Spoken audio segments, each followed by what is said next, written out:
Yes.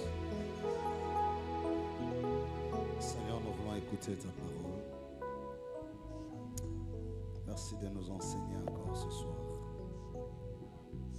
Tu es là, ta présence glorieuse est là, ta présence sainte est là. Nous avons besoin de t'écouter.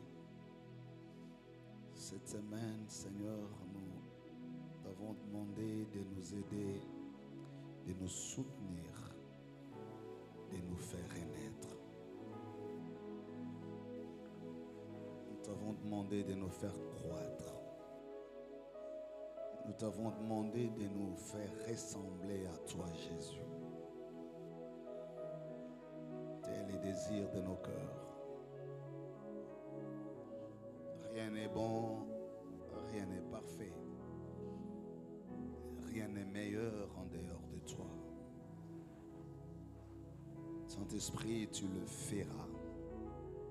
Chaque jour qui passe, tu le fais. En ton nom, Jésus, nous avons ainsi prié. Amen.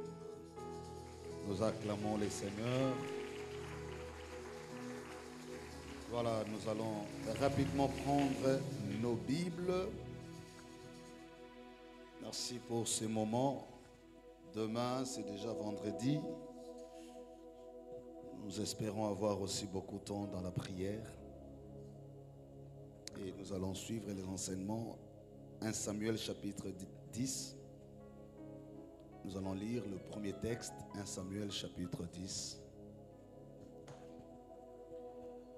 Verset 1er. Samuel prit une fiole d'huile qu'il répandit sur la tête de Saül. Il le baisa et dit: L'Éternel ne t'a-t-il pas oint pour que tu sois le chef de son héritage? Aujourd'hui, après m'avoir quitté, tu trouveras des hommes près du sépulcre de Rachel sur la frontière de Benjamin, à Tchelchast. Ils te diront: les ânesses perdues, les ânesses que tu es allé chercher sont retrouvées. Et voici ton père ne pense plus aux ânesses, mais il est en peine de vous. Et dit: que dois-je faire au sujet de mon fils? De là, tu iras plus loin et tu arriveras au chêne de Tabor, où tu seras rencontré par 3 hommes montant vers Dieu à Bethel et portant l'un 3 chevreaux, l'autre 3 gâteaux de pain et l'autre une outre de vin. Ils te demanderont comment tu te portes et ils te diront, et ils te donneront, disais-je, 2 pains que tu recevras de leurs mains. Après cela, tu arriveras à Gulbéa Elohim, où se trouve une garnison des Philistins. En entrant dans la ville, tu rencontreras une troupe des prophètes descendant du haut lieu, précédés des luttes, du tambourin, de la flûte et de la harpe, et prophétisant eux-mêmes. L'Esprit de l'Éternel te saisira, tu prophétiseras avec eux. Tu seras changé en un autre homme. Le verset 7. Lorsque ces signes auront eu pour toi leur accomplissement, fais ce que tu trouveras à faire, car Dieu est avec toi.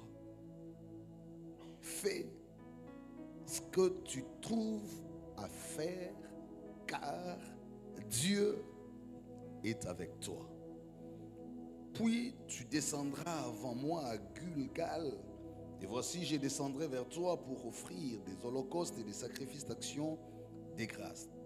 Tu attendras 7 jours jusqu'à ce que j'arrive auprès de toi et que je te dise ce que tu dois faire. Dès que Saül eut tourné le dos pour se séparer de Samuel, Dieu lui donna un autre cœur. Et tous ces signes s'accomplirent le même jour. Parole du Seigneur. Nous rendons grâce à Dieu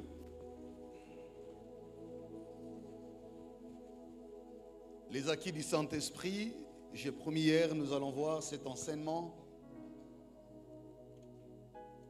J'ai commencé par expliquer, peut-être pas avec beaucoup de précision et d'insistance, le Saint-Esprit. Je voudrais rappeler ce soir, dans notre doctrine en tant que chrétiens protestants, le Saint-Esprit n'est pas une force ni une puissance.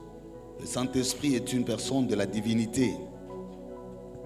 Nous commençons toujours par là pour poser les fondements de notre foi doctrinale.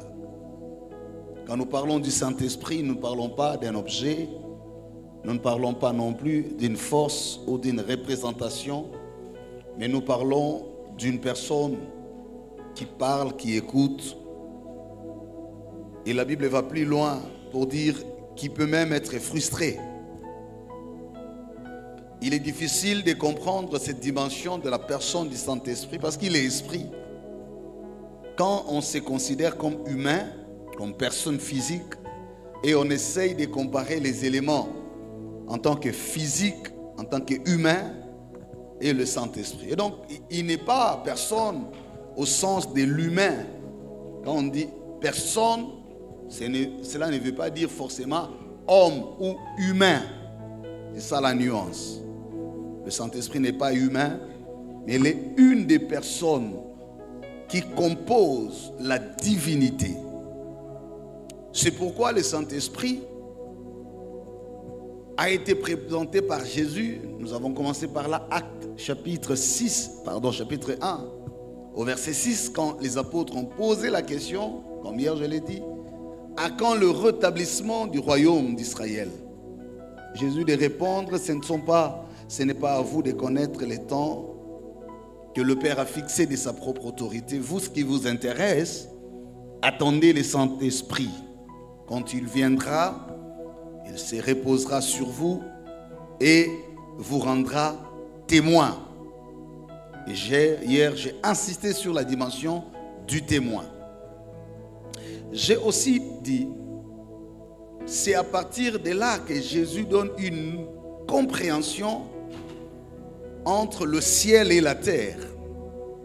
Pour des questions qui concernent les retours ou l'établissement ou le rétablissement du royaume de Dieu, Jésus dit ça, c'est le Père qui s'en occupe. Ça ne devait pas vous préoccuper. Vous, ce qui doit vous intéresser, c'est d'attendre le consolateur, donc le Saint-Esprit. Pourquoi? Parce que pas de ciel avant la terre, pas de ciel sans la terre. Ce que nous attendons en espérance, par la foi, c'est-à-dire aller au ciel, commence à se préparer sur la terre. Et Jésus dit encore une fois en Jean chapitre 16, dans sa prière, il dit, je vous laisse comme des brebis au milieu de loups.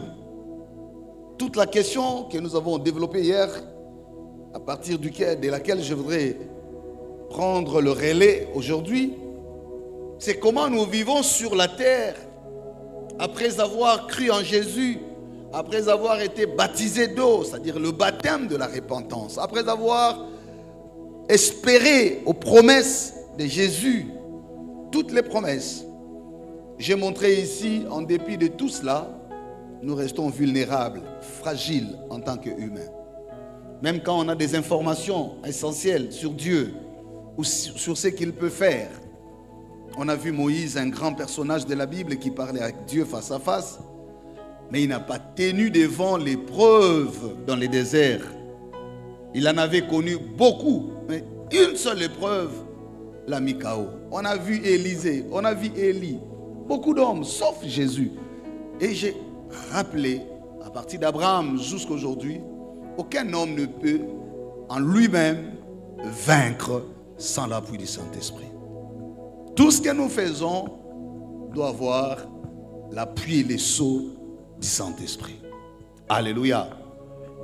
Ça nous a permis de comprendre justement les rôles et la place du Saint-Esprit. Et j'ai promis aujourd'hui de parler sur les acquis. Qu'est-ce que le Saint-Esprit apporte réellement dans la vie du chrétien? Pourquoi Jésus dit en Jean chapitre 3, si quelqu'un est né d'eau et d'esprit, ne verra pas les royaumes des cieux. Pourquoi il fait allusion au baptême d'esprit Et pourquoi les conditionne-t-il au royaume des cieux ou au salut? Quelqu'un va dire, mais est-ce que si je crois déjà en Jésus comme Seigneur et Sauveur, je suis baptisé? Cela ne me suffit pas. Tu as dit, oui, c'est déjà bon, vous êtes déjà sauvé.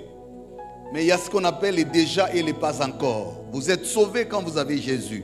Vous êtes sauvé quand vous croyez en lui. Mais pas encore parce que restant sur terre, vous ferez un parcours qui vous exposera, vous affronterez des réalités, des épreuves, des dimensions, des tentations. Pour maintenir ces saluts-là en vous, vous avez besoin du Saint-Esprit. Alléluia. Donc aujourd'hui, je voudrais rester un peu dans la compréhension des acquis. C'est-à-dire, quelqu'un qui croit en Dieu, doit-il ou non désirer le Saint-Esprit dans sa vie? Un chrétien, un serviteur? Et si oui, parce que le Saint-Esprit apporte quoi? Quelqu'un qui veut se lancer dans une mission, quelqu'un qui veut servir Dieu, quelqu'un qui veut être dans assumer une quelconque responsabilité, a-t-il ou non besoin du Saint-Esprit? Je dis oui, sans lequel il lui sera difficile d'accomplir certaines choses. Donc, pour conclure mon introduction, je veux que chacun de nous garde cette idée, comme dit l'apôtre Paul dans ses épîtres aux Galates, notamment. Aux Galates, je ne l'ai pas lu, mais je peux référer cette lecture, quoi, au chapitre 5. Il dit, marchez selon l'esprit et vous n'accomplirez pas les désirs de la chair, car la chair a des désirs contraires à ceux de l'esprit, et l'esprit a des contraires à ceux de la chair. Ils sont opposés entre eux, afin que vous ne fassiez point ce que vous voudriez. Si vous êtes conduit par l'esprit, vous n'êtes point sous la loi. Ça, c'est Paul qui parle. Il vient confirmer la thèse que je soutiens tout de suite. Ce qu'on appelle techniquement le dualisme anthropologique ou la séparation des deux instances en l'homme, dans l'être, la chair, l'esprit. Et Jésus revient sur ça à Gethsémani quand il prie et demande que cette coupe lui soit enlevée. Mais il les rajoute que cela ne soit pas fait selon sa volonté, mais celle du Père. J'aime à la fin, il dira, la chair est faible, mais l'esprit est bien disposé. Donc quand vous traversez la tradition biblique, depuis l'Ancien Testament, c'est comme ça que je préfère revenir aujourd'hui dans l'Ancien Testament, jusqu'au Nouveau Testament, nous qui attendons le retour de Jésus, il est bien clair qu'en l'homme, il y a ces deux dimensions.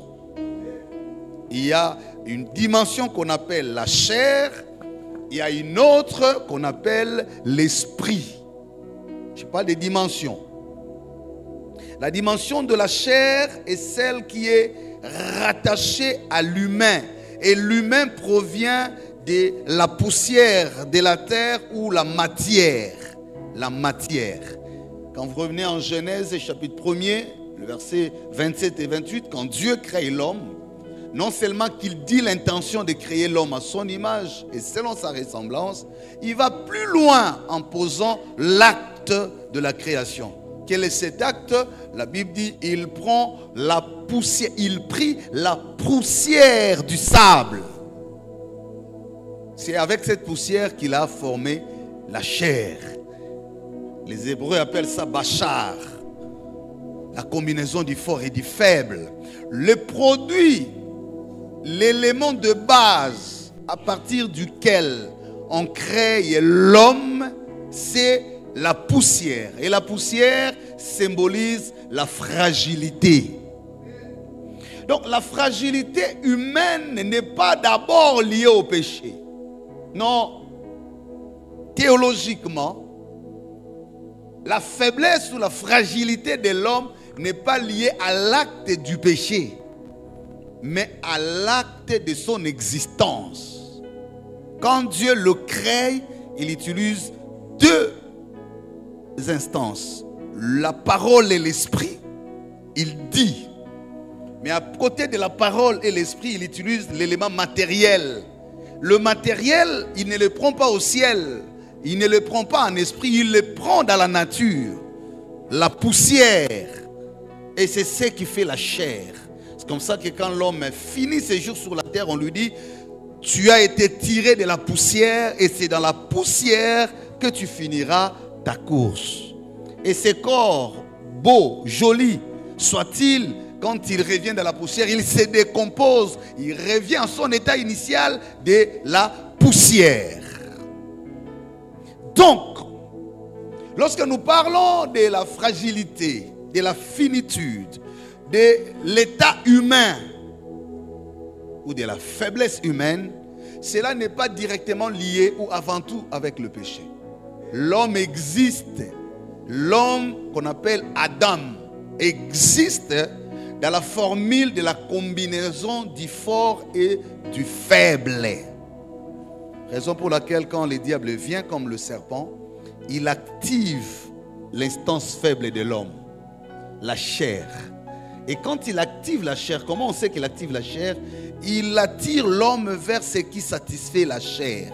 Il lui dit, Dieu n'a-t-il pas dit de manger le fruit de l'arbre? Il dit oui, il nous a défendus. Pourquoi? Parce que le jour où nous en mangerons, nous mourrons. Le diable dit non, vous ne mourrez pas. Le jour où vous en mangerez, par contre, vos yeux s'ouvriront et vous deviendrez comme des dieux. Alors ça continue. La Bible dit, la femme vit que les fruits étaient agréables. Quand on parle d'agréable, on est déjà dans la dimension du désir. On dit, elle vit que l'arbre était précieux. Mais plus loin, utile à ouvrir l'intelligence, la dimension d'envie. Alléluia. Agréable aux yeux, utile pour ouvrir l'intelligence et précieux pour être mangé. Il quitte l'instance spirituelle vers l'instance fragile des désirs. Voilà pourquoi Paul, quand il écrit aux Corinthiens, il revient sur ça pour dire à l'homme, écoutez, en réalité, en l'homme, il y a la chair et l'esprit. Les deux instances ont des désirs qui sont opposés. Les désirs de la chair attirent à la convoitise, à la jalousie, au vol, à tout ce qu'il peut citer. Mais avant qu'il ne cite ce que nous appelons plus tard péché, par la loi, il est en train de faire la différence entre les désirs liés à la nature et la loi qui établit le péché. Parce que le péché existe par la loi. C'est la loi qui dit, ça tu ne mangeras pas, ça tu mangeras. Ce qui interdit la loi, c'est ce qui crée le péché, lorsque la loi n'est pas respectée. Mais avant même qu'on établisse la loi, que Dieu dise tu mangeras ou tu ne mangeras pas, l'homme lui-même existe dans la formule faible et fort. Et quand le diable vient, il active quoi? La dimension faible de l'homme. C'est la dimension qui est attirée aux réalités, à l'environnement. La chair étant le produit de la nature, elle s'attire facilement à tout ce qui est de la nature. Les goûts, les beaux, le vrai, le bien. C'est comme ça, vous verrez, ça se manifeste maintenant dans quoi? Envie, désir, passion. Parce que toutes ces choses-là sont dans la nature, sont naturelles. Est-ce que quelqu'un comprend quelque chose? À la base, un désir n'est pas un péché. Il devient péché quand il va à l'encontre de la loi ou de la parole de Dieu. Les désirs, la passion, tout ça, Dieu a créé en l'homme. Mais il y a aussi des désirs négatifs, tels que jalousie, tels que haine. C'est comme ça, les deux premiers péchés de la Bible se résument au chapitre 3 et 4 de Genèse. C'est par haine et envie que Caïn va tuer Abel. C'est par envie que Ève a été attirée au fruit de l'arbre interdit par Dieu. Donc on peut résumer ici, la chair est victime du désir non contrôlé par la loi. Et donc quand un homme vient, serviteur soit-il, chrétien soit-il, quand vous êtes un homme, certains appellent homme animal, et j'aime pas trop ces termes, homme. Parce que ça me pose un problème de philosophie quand on dit homme-animal. Ça dérange la structure de la création. Bon, je n'entre pas là-bas. Je préfère pas dire homme-animal. J'ai dit seulement homme éloigné de la loi. Ou homme non désiré de la loi. Personne ne peut respecter la loi complètement et totalement. Mais chacun doit aimer la loi et s'en approcher. C'est comme la sagesse. Nul n'est sage, mais nous devons aimer la sagesse. Alléluia. Donc frères, sœurs, vous êtes en train de comprendre avec moi que tout ça rentre dans une logique. Le Saint-Esprit, quand nous l'évoquons dans le Nouveau Testament, quand Jésus dit « vous attendez », le Saint-Esprit n'a pas commencé à exister dans le Nouveau Testament. Depuis l'Ancien Testament, il était là. Il a été depuis la création. Mais quand Jésus insiste, c'est parce qu'il y a eu beaucoup d'éléments qui ont prouvé que sans le Saint-Esprit, l'homme reste vulnérable. L'Ancien Testament nous donne justement l'ensemble d'expériences faites par les hommes puissants, forts. Tous ces hommes-là, en dépit des grâces qu'ils obtenaient de Dieu, la dimension de leur fragilité finissait toujours par le mettre à genoux. Donc la non-permanence du Saint-Esprit s'est révélée comme un grand risque dans l'histoire de Dieu avec les hommes. Parce que le Saint-Esprit n'étant pas permanent aux hommes, il est arrivé que Dieu se répande d'avoir créé l'homme. Vous connaissez ça, non? Genèse 5, les fils des hommes, les fils de Dieu se sont réunis avec les filles des hommes. Ça crée quoi? Les déluges. On a vu dans l'Ancien Testament Sodome et Gomorrhe. Par 2 fois, Dieu a été sans pardon. Lors du déluge et lors des Sodome et Gomorrhe. Et il arrive jusqu'à regretter l'homme que lui-même a créé alors qu'il avait dit qu'il était parfait. Pour vous dire à quel point, sans le Saint-Esprit, la fragilité de l'homme peut faire échouer même les projets de Dieu. Pour vous dire à quel point, sans le Saint-Esprit, personne ne peut être agréable à Dieu. Ce n'est pas parce que tu viens à l'église tous les jours. Ce n'est pas parce que tu te promènes avec une grosse Bible ou tu as un grand titre. Bishop, archibishop. Ça n'a rien à voir avec ça. C'est montrer combien sans le Saint-Esprit, avec des gros diplômes, tu restes vulnérable. Acclamons le Seigneur si nous sommes là. Voilà pourquoi, quand Jésus revient sur ça, il dit, attendez celui qui vous a été promis, parce que Dieu lève l'option, prend la décision, il dit non, pour que je n'arrive plus à regretter ou à me repentir de l'homme créé à mon image, selon ma ressemblance, je dois lui donner ce qui lui manquait ou ce qui lui a été retiré depuis Éden, le Saint-Esprit. Parce que quand il n'est pas là, oh, croyez-moi, il peut être bon le matin à midi, arrivera seulement un moment, un scandale arrivera. Il peut être fort, rappelez-vous même de Samson. Il était fort, il était fort, il était fort, il était fort, il était fort. Un jour, sa vulnérabilité s'est imposée. Moïse, il était fort, il était fort, il était fort, il était fort. La Bible dit un homme d'un grand cœur. Cet homme d'un grand cœur. Et c'est tellement contradictoire. Ce sont des personnages que la Bible présentait d'une manière qui tombaient par les mêmes problèmes. On disait qu'Abraham est un homme de la foi, père de la foi. Mais ce qu'il a retenu, c'est justement à un moment la foi est souki. Est-ce que mon thème est souki? À un moment, Atali Ajarabi, non, je risque de mourir. Agar Azabi. Moïse, un homme patient, un homme qui supportait combien de révoltes, combien de rébellions, combien de fois on l'a insulté.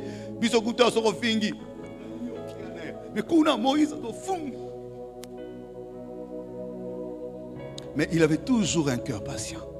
Vous n'avez rien entendu, toujours un cœur patient. Mais comment quelqu'un qui a supporté les insultes devant la mer Rouge, Dieu est intervenu. Quelqu'un qui a supporté les pressions devant la sécheresse, l'eau a jailli du rocher. Mais il se trouve devant la même situation pour laquelle Dieu est déjà intervenu. et pour laquelle il a des informations que Dieu est avec lui. Il a le même bâton en main, mais il se laisse quand même emporter par la colère. Au lieu de parler comme il lui a été demandé, il a frappé. Et Dieu lui dit, tu ne m'as pas sanctifié. Ah! C'est compliqué, hein? 40 ans de résistance, 40 ans de travail bien accompli. Un seul, j'allais dire une seule fois, une seule occasion, ça annule la cotation d'avant. Nzambébé, tu n'entreras plus à Cana. Combien d'examens Moïse a réussi? Les examens de patience, de persévérance. Parce que Dieu voulait lui montrer que tu restes humain. On n'entre pas à Cana grâce à la force de ta foi, grâce à l'autorité de mes destins. Ce n'est pas parce que tu as été le meilleur, sinon les gens vont t'adorer. Ils vont dire c'est grâce à Moïse. Pour lui montrer que tu restes humain, avec des fois lui-même, Dieu nous rappelle nos limites pour nous rappeler sa divinité. Parce qu'à un moment, on a l'impression que moi j'ai réussi parce que j'ai beaucoup étudié. Ah non, moi c'est parce que je fais ceci. Et des fois Dieu t'amène sur un terrain et te rappelle simplement, écoute, c'est seulement parce que je vais te les donner. Tu ne mérites rien. Paul a compris ces choses. Il dira un jour, sa grâce me suffit. Alléluia. Ça arrive comment quelqu'un qui crèche, qui craint Dieu, qui est dans l'œuvre de Dieu. J'ai vu des pasteurs mourir en pleine prédication. Ça ne sera pas moi au nom de Jésus. Mais j'ai vu des pasteurs mourir comme ça. Des fois j'ai peur quand je prêche. Je dis, oh non, quoi ta main, Saint-Esprit. J'ai vu des hommes aller faire l'évangélisation. Ça lui crache, ma confie. Il dit, mais Dieu était où? Mais Dieu est toujours là. C'est pour nous montrer justement les côtés fragiles de l'humain. Peu importe ce qu'il peut faire, il reste humain. Et je vous ai dit hier, quand l'Esprit vient, il crée d'abord la simplicité dans ton cœur. L'humilité. Parce que tu dois comprendre que tu n'es même pas meilleur à un seul moment. Frère, Satan a quoi ça que Adam. Adam soit mon chien moutoutin, a ibelo comme moutoutin. Mais à Panza liba là-bas, tu n'as qu'à ta jardin d'Éden. À baby ça n'a héritage. Les diables, il faut le prendre aussi au sérieux. Parce que yo. Yo kutozawa muke muke na musique zo beto zo côté là yo ngisa mutu ata oye mate mutu oso kendaki mais yo makasi yo ça n'ont résister na diable. Ce n'est que la grâce de Dieu. Alléluia. Ce n'est que par la grâce de Dieu. Bon, maintenant je vais rentrer dans mon texte. Quels sont les acquis? Maintenant je vous ai expliqué toutes ces choses. Tokangi bisonyo soke Ozalamo Christ au bondeli au baptisami, tu restes un être à deux instances, la chair et l'esprit. Et Paul dit au Galates chapitre 5, il dit, méfiez-vous des désirs de la chair, quoi qu'il en soit, ces désirs-là restent contraires à ceux de l'esprit. Si vous les suivez, vous vous éloignez au désir de l'esprit. Mais quand vous allez plus loin, toujours au même chapitre, Paul va maintenant parler du fruit de l'esprit. Théologiquement, on ne parle pas des fruits de l'esprit, mais on parle du fruit de l'esprit. C'est l'amour. C'est un fruit au singulier. Peut-être que j'aurai le temps d'y revenir. Mais quand maintenant vous entrez dans la compréhension du fruit du Saint-Esprit, il décline ce qu'on entend par le fruit du Saint-Esprit, l'amour. C'est l'amour. Non, il faut que je lise ça. Comme ça, vous allez bien comprendre. Revenons, Galates chapitre 5.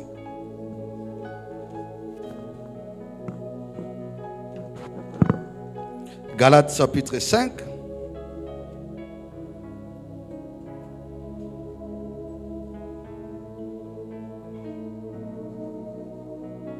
Le verset 22. Vous voyez? Il dit quoi? Mais pour comprendre le verset 22, il faut remonter au verset 21. Même toute la péricope, où il fait la différence, il cite les œuvres de la chair, sont manifestes, l'impudicité, l'impureté, la dissolution, l'idolâtrie, la magie, les inimitiés, les querelles, les jalousies, les animosités, les disputes, les divisions, les sectes, l'envie, l'ivrognerie, l'excès des tables, même excès des tables. C'est pas normal aussi, ça a 5 boules. C'est pas normal. 5 boules, c'est trop. Excès des tables et les choses semblables. C'est-à-dire, il y a même de ceux-là qui ne sont pas cités. Les choses semblables. Les fruits de la chair. L'envie là. Les choses semblables. 5 boules à foufou, ce n'est pas bien.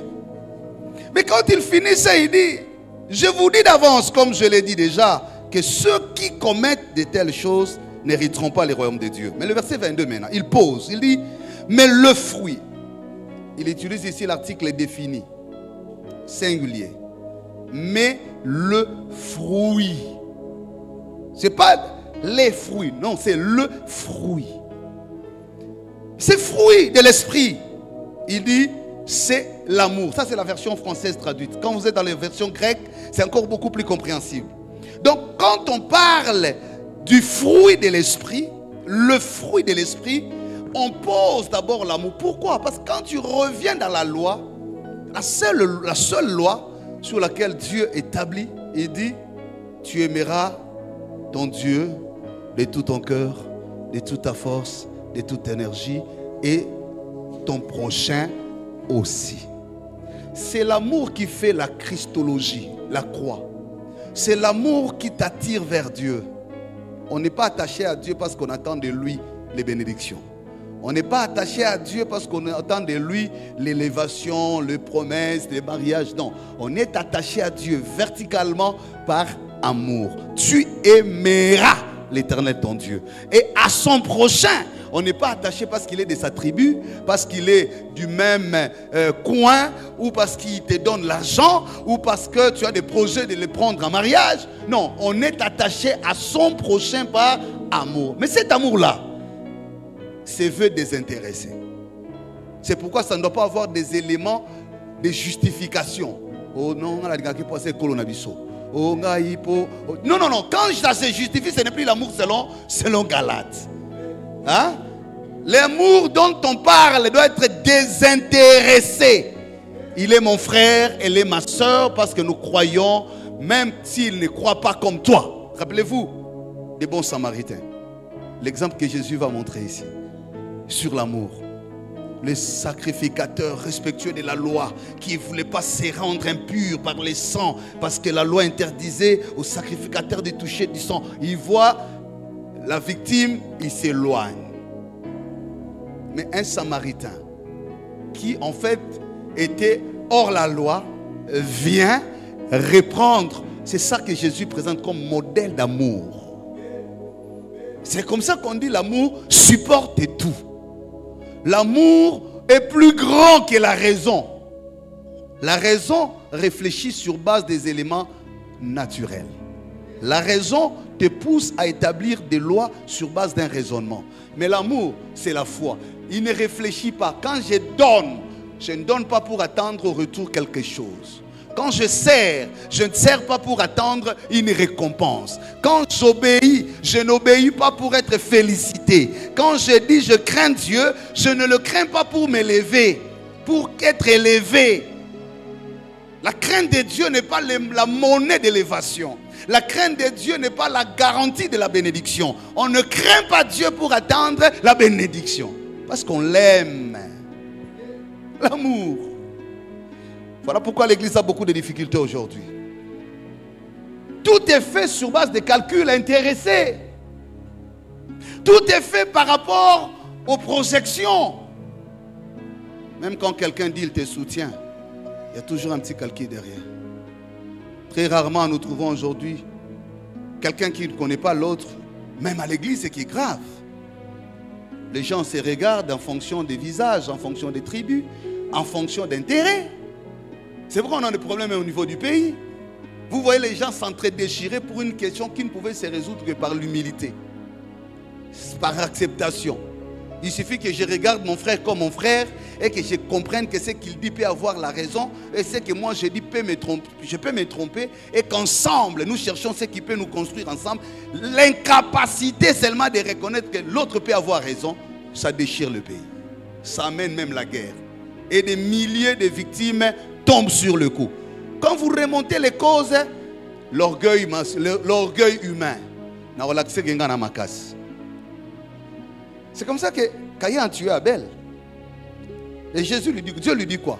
Si tu agis bien, le péché ne se couchera pas dans ta maison. Tu as commis un crime simplement parce que tu as refusé de supporter la réalité des choses. Comment babo et offrande nangabandi mayaye et osuka boete. C'est ça l'homme. Alléluia. Donc, vous comprenez comment est-ce que les œuvres de la chair ne peuvent en aucun cas nous aider à monter. Mais comment nous faisons? La question, est-ce que si quelqu'un a le Saint-Esprit, ça suppose que les œuvres de la chair cessent en lui? Non.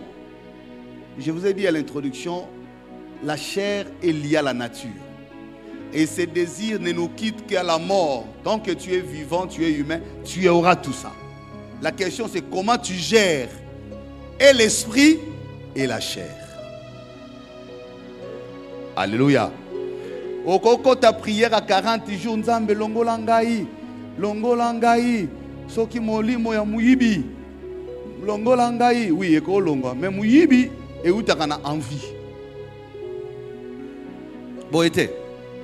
Donc il y a des choses qui ne quitteront pas par la prière, mais par l'Esprit de Dieu, tu sauras les gérer et gérer la différence entre l'instance de la chair et l'instance de l'Esprit.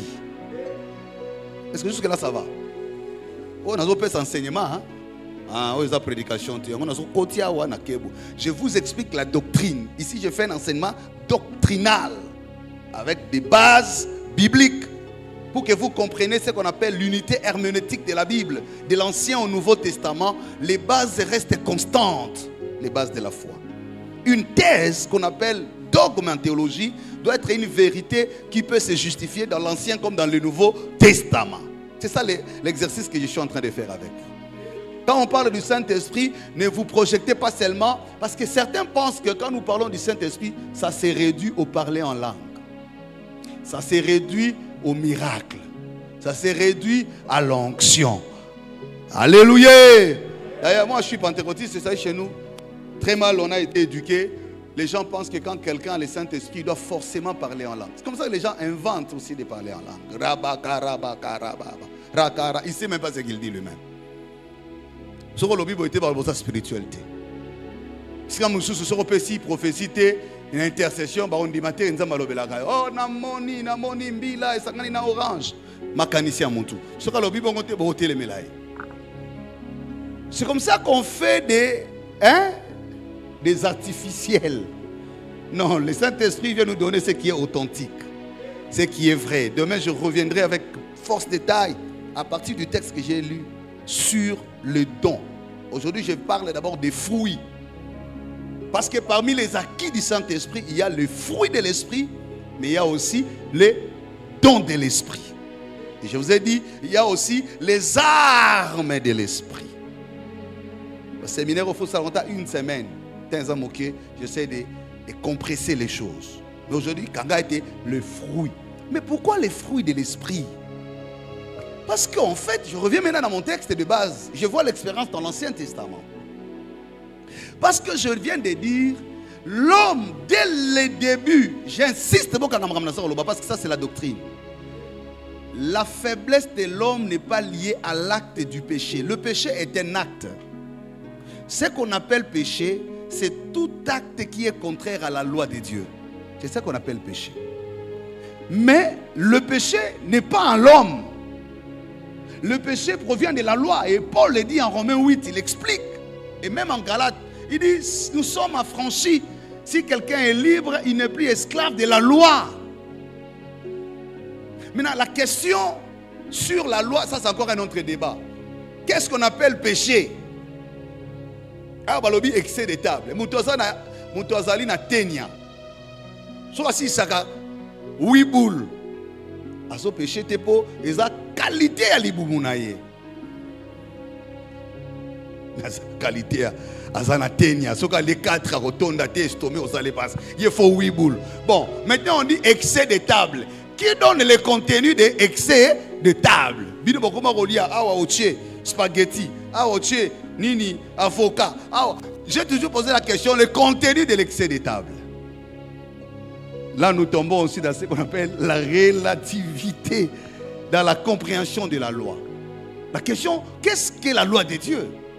Heureusement, dans l'Ancien Testament, Dieu a donné les 10 commandements. Je reviendrai peut-être un jour.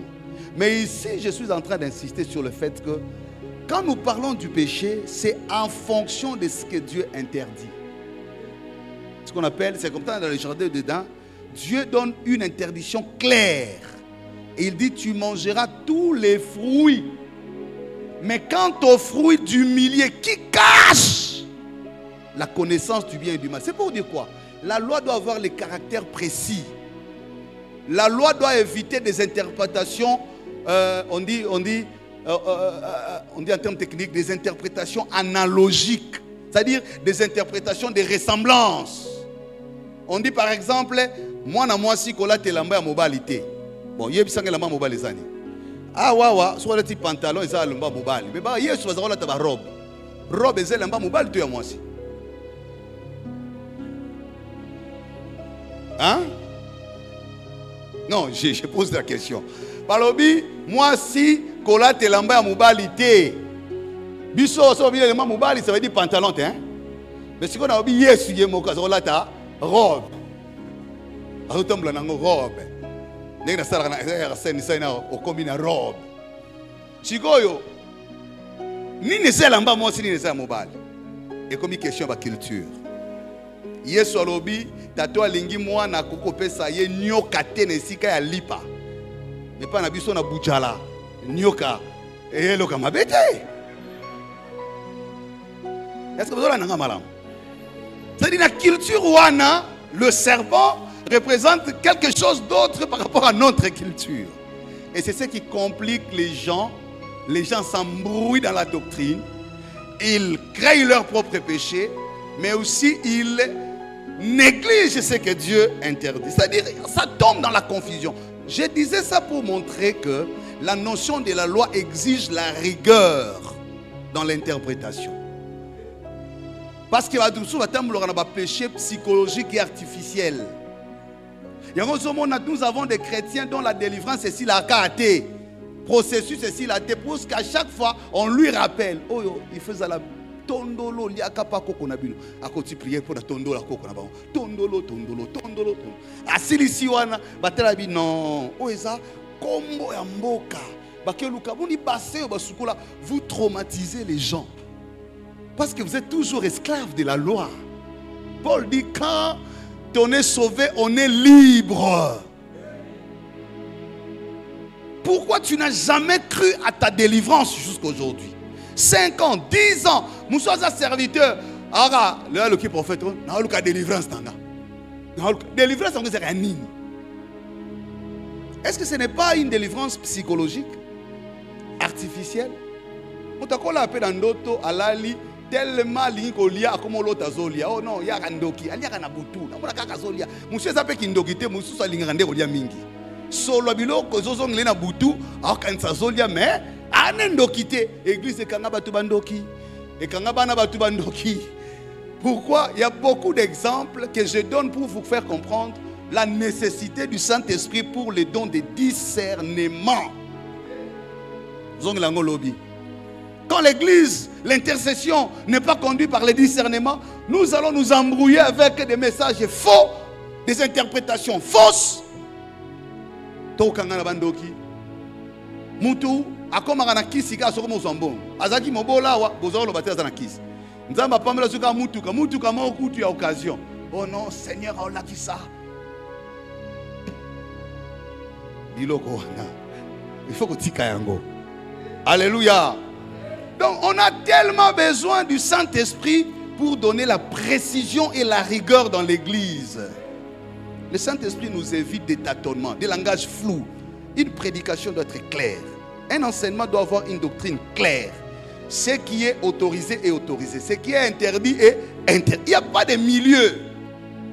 Si tu es dans un cas ou dans un autre, soit tu te répands, tu te relèves, soit tu es dans les bons, tu as ta conscience tranquille. Voilà le travail de l'esprit. L'esprit vient nous rappeler ces deux dimensions, l'homme et l'esprit, et il nous aide justement à savoir nous tenir face à ces deux réalités pour ne pas tomber dans des confusions et des mélanges. Paul dit aux Galates, ce qui est de la chair est de la chair. La chair ne deviendra jamais esprit. Et ce qui est de l'esprit est esprit. Alléluia. Oui. La chair, c'est la chair. Les désirs de la chair sont ceux de la chair. Ceux de l'esprit, Paul dit, et qu'on se confondre. Les uns sont différents des autres. Je vais résumer pour terminer aujourd'hui. J'avais promis on va terminer à temps. Vous voyez, j'ai fait un bel... Le texte que j'ai lu ici en 1 Samuel, c'est le texte que je vais exploiter certainement jusqu'à dimanche. Je l'ai pris comme texte de base. Demain, je vais montrer les différentes étapes de la maturation de l'œuvre de l'esprit. Parce que je parle des acquis. Nabandi Lelon a insisté sur le fruit de l'esprit. Dans la ici, pourquoi on parle des fruits de l'esprit? Parce que Motoazali, Mosunipe, Molimo. Paul a insisté dans Galates 5 à l'obi. Na kati na biso avant même loi eya ndenge nzamba kele la biso toza biso moko produit la chair ezali la poussière c'est l'aspect faiblesse. On n'est pas faible parce qu'on est pécheur, on est faible parce qu'on est humain. Maintenant cette dimension de l'humain, c'est là où le péché vient se loger, c'est là où le diable vient actionner, parce que c'est la dimension qui nous rend fragiles. Est-ce que c'est clair? Donc il ne faut pas penser que celui qui a commis un acte de péché est un pécheur. Oui, pécheur parce qu'il a commis le péché ou parce qu'il a répété le péché. Mais Paul va plus loin quand il parle aux Corinthiens et aux Romains. C'est-à-dire, il montre, et Jésus lui-même le dit aussi dans la notion du sabbat. L'homme n'a pas été créé pour le sabbat, c'est le sabbat qui a été formé pour l'homme. Il faut savoir ici, quand Dieu a créé l'homme, initialement d'après la Bible, c'était à l'idée qu'il vive sur la terre. La notion de l'enlèvement, la notion du ciel est venue dans le développement du concept de salut. Mais quand on parle dans la théorie adamique, comme on appelle en théologie, la théorie d'Adam, la création de l'homme établi sur la terre, Dieu le voulait sur la terre comme gestionnaire de la terre. Il est créé à son image pour gouverner la terre. Et la notion de la mort n'était pas là. La notion du péché n'y était pas non plus. Mais sans le péché, sans la mort, l'homme était déjà faible. Parce qu'il est tiré de la poussière. Et quand le diable vient, il découvre justement le côté faible de l'homme, qui cache les désirs, l'envie. C'est là qu'il vient activer. Genèse chapitre 3, il dit, il y a un fruit là qui est bon. Pourquoi tu ne le manges pas? Oh, Dieu a interdit. Pourquoi il a interdit? Le jour où nous en mangerons, nous mourrons. Oh non, il n'y a pas de mort. Dieu vous a caché la vérité. Si vous en mangez, vos yeux s'ouvriront et vous deviendrez comme des hommes. Ce qui n'était pas faux. Parce que quand il a pris, il a mangé, les yeux se sont réellement ouverts. Mais ce que le diable ne lui a pas dit, effectivement, il est mort. Mais la mort là, n'est pas que physique. C'est aussi la rupture dans le plan initial de Dieu. C'est ça la mort. La mort n'est pas que physique. La mort, hata en hébreu, c'est le détournement de la vision initiale de Dieu. L'homme sera indépendant, souverain, sans dépendre de Dieu. C'est-à-dire quand il mange, il dit, je ne dépendrai plus de lui, je m'invente par moi-même. C'est là que Dieu dit, oh, moi je l'ai créé pour l'établir, pour qu'il gouverne, pour qu'il règne. Et je fais qu'il soit à ma ressemblance, selon ma ressemblance, à mon image. Mais le diable lui dit, non, ça c'est faux, parce qu'il y a autre chose mieux que ce qu'on t'a dit et ce qu'on t'a donné. Ces choses-là se cachent où? Dans un fruit. Si tu les manges. Mais avant de manger les fruits, la Bible dit, la femme a regardé, elle a vu qu'elle était agréable. Ba maman est agréable. Ba maman ba mona ki Eva agréable. Adam liambu makapo na osepelisa mwasi. La Bible dit quand l'homme vient, elle dit papa ozolala makambo ezao. On n'a jamais donné la raison pour laquelle Adam a pris les fruits. Mais on comprend quand il se défend devant les tribunaux de Dieu. Adam, qui t'a appris que tu es né? As-tu mangé du fruit? Oui. Qui était là? La femme que tu as mise à mes côtés. La femme. Mais quand on pose cette question, la femme dit, le serpent m'a séduit. Pourquoi? Il m'a amené à voir ce qui a attiré mes désirs. Ah, la Bible est profonde, hein? Tous deux ont péché, mais pas pour la même raison. L'une, parce qu'elle a été éclairée par les désirs qui cachaient le fruit. La dimension agréable, c'est ça la chair. L'autre a péché par la chair parce qu'elle voulait satisfaire. C'est pourquoi il accuse la présence de la femme dans sa vie. La femme que tu as mise à mes côtés.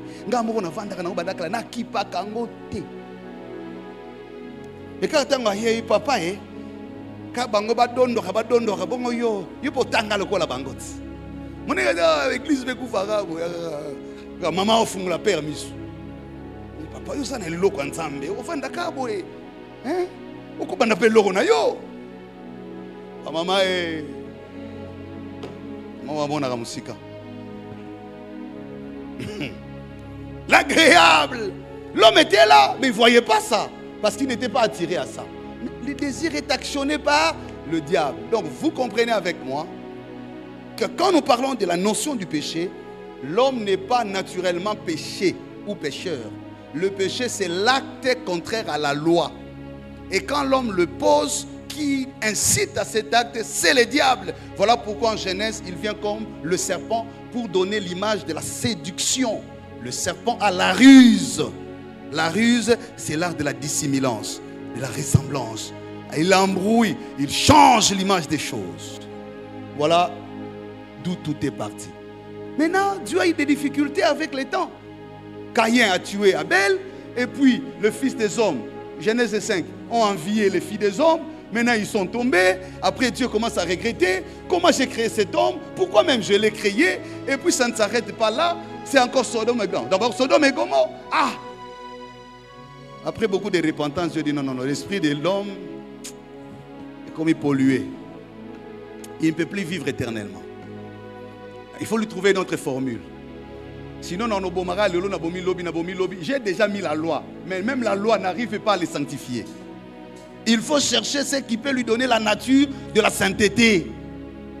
C'est le Saint-Esprit. Malgré qu'il connaît la loi, malgré qu'il sait que je suis là, je peux frapper, je peux tuer, mais il n'a pas peur. C'est pourquoi même Dieu dit, mais oh, peuple oh, peuple Alléluia. Est-ce que ça passe? Est-ce que ça passe? Voilà. Donc, je termine par là. Non, j'arrête par ici pour que demain nous nous retrouvions. Demain, je ferai un enseignement couplé à une prédication parce qu'on va monter un peu demain. Ces 2 jours, j'ai voulu qu'on pose les jalons et demain, on va revenir sur 1 Samuel 10 pour voir les étapes de la maturation. Hein? Comment on peut croître dans la maturité. Ici, on parle de la renaissance. Demain, on va dimensionner au niveau de la croissance spirituelle. Quelqu'un qui quitte d'un niveau à un autre avec l'action du Saint-Esprit. Frères, sœurs, on a besoin du Saint-Esprit si nous voulons être agréables à Dieu. Ce n'est ni par la force ni par la puissance. Ce n'est pas par amour physique ou intéressé qu'on est agréable à Dieu. Ce n'est pas parce que tu crois aimer Dieu plus que tout. Pierre a tenté de faire comme moi, comme toi. Il s'est vu trahi par sa propre chair, limité. Il disait à Jésus, même quand tout le monde te quitte, t'abandonne, moi je ne le ferai pas. Jésus lui dit, petit nangai, na nos zuité, ça n'a pas tardé. Il a régné Jésus devant les femmes. Donc, sans le Saint-Esprit, tu ne peux pas être un bon chrétien, pas un bon serviteur. On ne peut pas être une bonne église. On sera un club où les gens viennent faire semblant, s'entretuer, se haïr. Pour que l'église soit église selon la vision de Dieu, il faut le Saint-Esprit. Alléluia. Pour que tu ailles loin dans ta mission, que tu accomplisses des grandes choses, tu as besoin du Saint-Esprit. Nous allons prier. Nous allons prier. Les acquis du Saint-Esprit, ce sont les fruits. Ces fruits-là ne viennent pas parce que tu es parfait. Dieu a dit qu'il faut les désirer. Paul écrit, il dit au verset 22, chapitre 5, il dit le fruit de l'esprit, c'est l'amour. L'amour te donne la patience, la maîtrise de soi. L'amour pour Dieu t'éloigne des désirs. L'amour pour ton frère t'évite la haine, la jalousie, la calomnie. L'amour t'évite tout ce que la loi de Dieu interdit. Mais tu n'as besoin que du Saint-Esprit. Car le Saint-Esprit rendra témoignage à ton esprit que tu es enfant de Dieu. Il répétera les paroles de Dieu en toi. Il te soutiendra même quand tu seras tenté de tomber. Et quand tu tomberas, c'est lui qui te relèvera. On a besoin du Saint-Esprit. Jésus a dit, je ne vous laisse pas orphelins, je vous envoie les consolateurs. Qui peut parler de la part de Dieu comme celui qui a assisté à ses conseils si le Saint-Esprit ne lui révèle pas ses mots? Qui peut chanter avec puissance, autorité et sainteté si le Saint-Esprit n'agit pas en lui? Qui peut interpréter les signes, les choses, les événements avec précision sans émotion si le Saint-Esprit n'est pas en lui? À qui Dieu peut révéler le dessein de la vie, de la famille, de la communauté, de la nation, si le Saint-Esprit n'est pas avec lui? Qui peut résister à la tentation si Dieu ne lui vient pas en aide? Ce n'est pas par l'âge, ce n'est pas par les titres, ce n'est pas par l'amour, ni par les ailes. On a besoin du Saint-Esprit. Voilà pourquoi Jésus dit, je ne vous permets pas d'aller loin de Jérusalem. Restez-y, attendez jusqu'à ce que le consolateur viendra. Ne cherchez pas à les faire explorer, impressionner. Non, non, non, non, non, non, non. Le Père vous a promis quelqu'un. Il vous a promis celui qui doit venir. Sans lui, les choses ont été dévastées dans l'Ancien Testament. Attendez, ne vous précipitez pas. Ne posez pas la question, à quand mon mariage? À quand mon voyage? À quand mon élévation? Oh, pour mon ministère. Jésus te répond, là, le Père sait ce qu'il a fait. Il a fixé de sa propre autorité. Mais toi, en ce qui te concerne, attends, demande, désire l'Esprit. Quand l'Esprit viendra, il te rendra capable. Il te permettra d'être le modèle de Dieu. Tu feras les choses avec précision. Tu marcheras, tu n'hésiteras pas. Il y aura les tentations, il y aura des épreuves. Tu te tiendras debout. Tu ne tomberas pas. Même quand 1000 seront à ta gauche, 10 000 à ta droite, personne ne te mettra à genoux. Tu passeras par le feu, oui, mais la flamme ne t'embrasera pas. Tu passeras par les eaux, le fleuve ne te submergera pas. Tu seras seul contre tous, mais le ciel prendra ta défense. Même là où tu n'auras pas de mots pour te justifier, le Saint-Esprit parlera en toi par des soupirs inexprimables. Oui, c'est lui qui sonde de toutes les profondeurs, même celles de Dieu. Ils viendront par ce chemin. Ils viendront par un seul chemin. Le démon le plus géant, les sorciers réunis. La Bible dit, le Saint-Esprit le mettra en déroute. Le mystère de l'iniquité voudra s'asseoir sur le trône de celui qui s'appelle de Dieu. Détruire l'évangile, salir les serviteurs, faire tomber la dignité et la respectabilité de l'église. Mais le Saint-Esprit ne le leur permettra pas. Je dis à quelqu'un, je ne sais pas dans quoi tu passes, des moments de ta fragilité. Tu es culpabilisé par quelque chose. Tu as fait quoi? Tu es allé où? Tu es arrivé où? Qu'as-tu entendu? Qu'as-tu fait? Aujourd'hui, tu te poses des questions. Est-ce que je peux encore renaître? Est-ce que je peux encore croître? Le Saint-Esprit ce soir est là pour la renaissance. Il te dit oui, tu peux encore, tu peux encore, tu peux encore, tu peux encore, car la Bible déclare, il y a de l'espoir pour ceux qui vivent encore. Dieu a encore les yeux sur toi. Dieu a encore les oreilles sur toi. Confie-toi en lui. La Bible dit, ceux de l'Éternel agiront avec fermeté. Lève-toi, lève-toi, lève-toi, lève-toi, lève-toi, lève-toi, lève-toi. Alléluia. Tu te lèves et tu commences à prier. Désire le Saint-Esprit. Désire. Il nous reste 5 minutes avant de partir. Dis à Dieu, je désire le Saint-Esprit dans ma vie. Je te désire, oh Dieu d'amour. Je te désire dans ma vie. Après avoir écouté ces enseignements, j'ai compris ce soir, sans lui je ne peux rien faire. J'ai compris ce soir, sans lui je suis vulnérable. Je suis fragile. Je suis incapable. Dieu lui-même s'est repenti d'avoir créé l'homme à son image, à sa ressemblance. Mais la Bible nous dit, les désirs de l'esprit sont contraires à ceux de la chair. Oui, j'ai besoin des acquis, les acquis de l'esprit. Demande à Dieu de te donner le fruit de l'esprit, l'amour, l'amour pour Dieu. Tu aimeras l'Éternel ton Dieu. Ce n'est pas par ta force. Demande à Dieu de te donner le fruit de l'esprit. J'aimerai mon prochain de tout mon cœur. J'aimerai l'Éternel mon Dieu de toute ma force. Oh, prie encore. Je t'ai abattu, je t'ai fragilisé, je t'ai cloué, mais je lève mes yeux vers la montagne. D'où me vient le secours? D'où me vient le secours?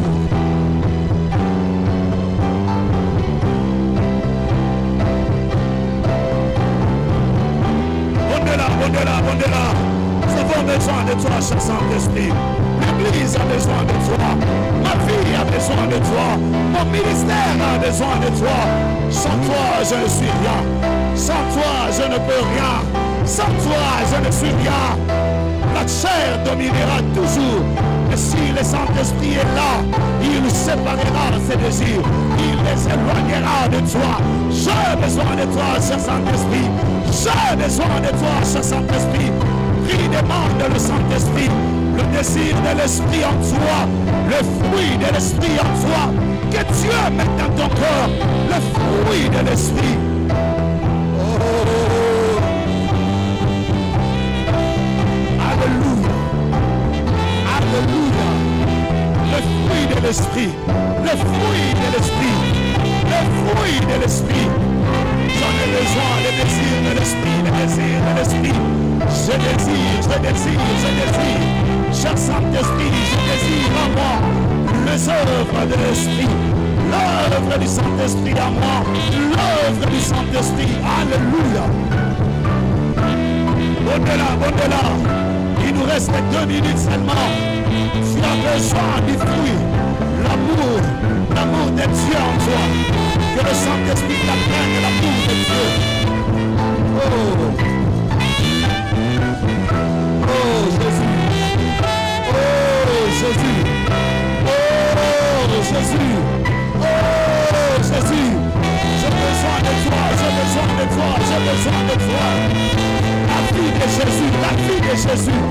La vie de Jésus en toi. Que le Saint-Esprit te communique la vie de Jésus.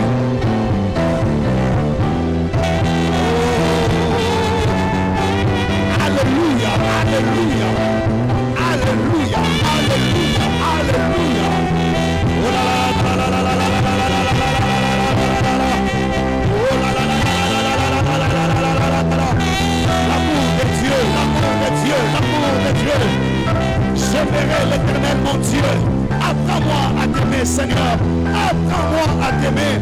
Demande à Dieu de t'apprendre à l'aimer. Le fruit du Saint-Esprit, c'est l'amour. L'amour produit la patience, la bénignité. L'amour produit la tempérance. Alléluia. Oh, j'aime ces choses, j'aime ces choses. L'amour produit la joie, la paix, la patience, la bonté, la bénignité.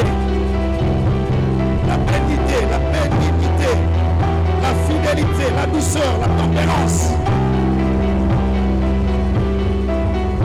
Oh là là là là là là, et toutes ces choses. Seigneur, nous avons besoin de ça. Le fruit de l'esprit, c'est l'amour. Dans l'amour, la joie. Écoute. Prends d'abord ta Bible. On va finir par là. Je veux que tu les lises avec moi. Galates chapitre 5, verset 22. Ça, ce ne sont pas des théories. Ça doit être la pratique. Prends ta Bible. On nous le projette également. On va lire ensemble. Mais, on va lire 1, 2, 3. Mais les fruits de l'esprit, c'est l'amour, la joie, la paix, la patience, la bonté, la bénignité, la fidélité, la douceur, la tempérance. Est-ce que tu peux répondre? Tu peux répondre avec moi maintenant dans la prière. Lève ta main. Dis à Dieu, donne-moi le fruit de l'esprit. Prie après moi, j'ai besoin des fruits de l'esprit. Mets en moi l'amour. Mets en moi la patience. Mets en moi la joie.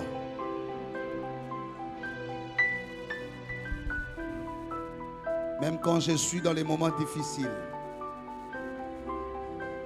donne-moi la joie. Donne-moi la paix. Rends-moi patient. Donne-moi la bonté, la fidélité. Ce n'est ni par la force, ni par la puissance, mais c'est par ton esprit. Cher Saint-Esprit, cher Saint-Esprit, c'est toi l'ami fidèle. Remplis mon cœur du fruit de l'esprit. J'aimerai l'Éternel mon Dieu de tout mon cœur. Apprends-moi à aimer Dieu. Apprends-moi à aimer Dieu en Jésus-Christ. Apprends-moi à aimer mon prochain. Mets en moi l'amour sans intérêt, sans calcul, sans attendre une bénédiction quelconque. Donne-moi l'amour. Le fruit de l'esprit, c'est l'amour. C'est l'amour. L'amour supporte tout. L'amour accepte. L'amour tolère. L'amour pardonne. L'amour corrige. L'amour répare.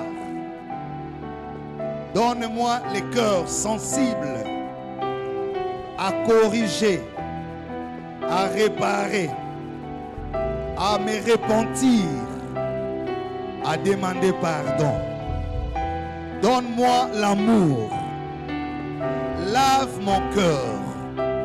Purifie mon cœur. Sanctifie mon cœur. Saint-Esprit de Dieu, rends témoignage à mon esprit chaque jour, à tout lieu, partout. Rends témoignage à mon esprit que je suis enfant de Dieu, que je ne l'oublie jamais. Dans les moments faciles ou difficiles, rends témoignage à mon esprit que je suis enfant de Dieu. Je suis serviteur ou servante de Dieu. Je vais aimer le Seigneur de tout mon cœur. Je vais aimer le Seigneur de toute ma force. Saint-Esprit, Saint-Esprit, je t'appelle dans mon cœur. Je t'appelle dans ma vie. Donne-moi le désir de l'esprit. Le désir de l'esprit. Éloigne de moi le désir de la chair. Donne-moi la vie de l'esprit. À aimer la prière, à lire la parole, à obéir à la parole, à servir l'Éternel, à servir le prochain. Donne-moi la vie de l'esprit. Donne-moi la vie de l'esprit. Que je devienne un chrétien spirituel, un enfant de Dieu né de nouveau. La vie de l'esprit. La chair me trahit. La pensée me trahit. Mais l'esprit me justifie. L'esprit m'enseigne. L'esprit me soutient. L'esprit me défend. L'esprit me sanctifie. J'ai besoin du Saint-Esprit. Baptise-moi du Saint-Esprit. Baptise-moi du Saint-Esprit. Au nom de Jésus. Au nom de Jésus. Reste calme. Lève tes mains, je vais finir. On se revoit demain à la même heure. Seigneur, nous te bénissons. Nous sommes à la source. Nous sommes venus boire. Tu nous connais plus que nous-mêmes. La Bible dit que tout se soit pris pour menteur, seul tu es pour vrai. Qu'est-ce qui peut être caché devant toi? Tout est clair à tes yeux. Qui est le fils ou la fille de l'homme? Sans toi. Nous revenons à toi, ô Père, pour te dire, sans toi, nous ne pouvons rien. En cette semaine de vie, où l'Esprit communique la vie, où l'Esprit fait renaître, où l'Esprit fait croître et amène à la ressemblance de ton image et de ta ressemblance. J'implore ta miséricorde sur ce peuple. Saint-Esprit, Saint-Esprit, prends-nous en charge. Seigneur, rentre avec chacun de nous. Même ceux qui ont suivi en ligne, nous avons tous besoin de toi. Car la Bible dit, le pardon de péché et les repentirs seront prêchés en ton nom. Quand l'Esprit sera répandu sur toute chair, il y aura changement dans la communauté. Les fils et les filles prophétiseront. Nous avons besoin de ces choses. Rentre avec nous en paix. Nous bénissons les offrandes, les dîmes, les actions de grâce. Seigneur, que chacun arrive chez lui en toute sécurité. Demain, nous voulons être là de bonne heure. Au nom de Jésus, nous avons prié. Amen. Avance avec ton offrande. Nous mettons 10 offrandes et nous rentrons. Que Dieu nous bénisse.